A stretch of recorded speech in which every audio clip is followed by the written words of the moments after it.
This is the Washington Times front page for Thursday, May 18th, 2023. Thanks for joining us. I'm George Gerbo.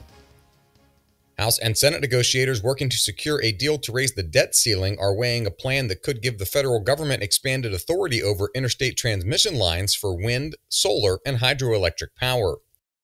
Harris Alec, Susan Ferricchio, and Ramsey Touchberry report Republicans leading the talks have offered Democrats a commitment to work on a transmission line proposal as part of an energy side deal in negotiations. The proposal immediately streamlines the permitting process to speed up energy projects under the National Environmental Policy Act. It also pledges that Congress will work on a measure to accelerate the construction of interstate transmission lines critical to wind, solar, and hydroelectric power. The talks on raising the debt ceiling have dragged on without notable progress, as Democrats and Republicans haggled over spending cuts, the energy deal, and other policy changes. Analysts say President Biden's decision to shorten his upcoming trip to Asia and skip a meeting of leaders of the strategic Quad group to deal with debt ceiling negotiations risks tarnishing U.S. influence in the Pacific. Guy Taylor reports it fuels perceptions the U.S. is too gripped by dysfunction and partisan bickering to lead the Quad. The alignment of the Quad, the U.S., India, Japan, and Australia, began more than a decade ago, gained momentum under former President Trump as a counter to China's rising influence. Biden planned to attend the Quad gathering in Sydney, Australia, after the G7 summit this weekend in Japan. His decision Tuesday to truncate the trip and stop only in Japan led Australian Prime Minister Anthony Albanese to call off the Quad summit entirely.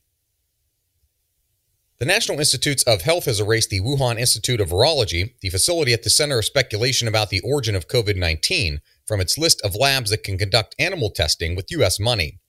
Stephen Dinan reports Wuhan was on the list as of late April, but has since disappeared. NIH has also erased all Russian laboratories from the list, meaning no taxpayer money from U.S. public health service agencies can be used for animal testing in that country. NIH acknowledged that Wuhan is no longer on the list, but declined to say why. It said certification is required only for labs that receive taxpayer money from U.S. public health agencies. Federal law enforcement agents will be prohibited from considering a suspect's nationality or ethnicity in criminal investigations when the Justice Department announces updates to its anti-discrimination guidelines. A draft of the guidelines, viewed by our Dave Boyer, shows that the administration would add nationality as a protected characteristic that investigators can't consider while conducting most investigations. The proposed guidance reaffirms the federal government's deep commitment to ensuring that law enforcement and national and homeland security agencies conduct their activities in an unbiased manner, according to the draft. The guidelines were last updated in 2014. And finally, libraries across the country are struggling to adjust to a post-pandemic reset that has many communities looking at cutbacks and closings. Sean Salib reports budget cuts hit public libraries and school libraries during the pandemic, and patrons of many public libraries who turned to remote or virtual services when COVID-19 hit didn't return as the pandemic receded.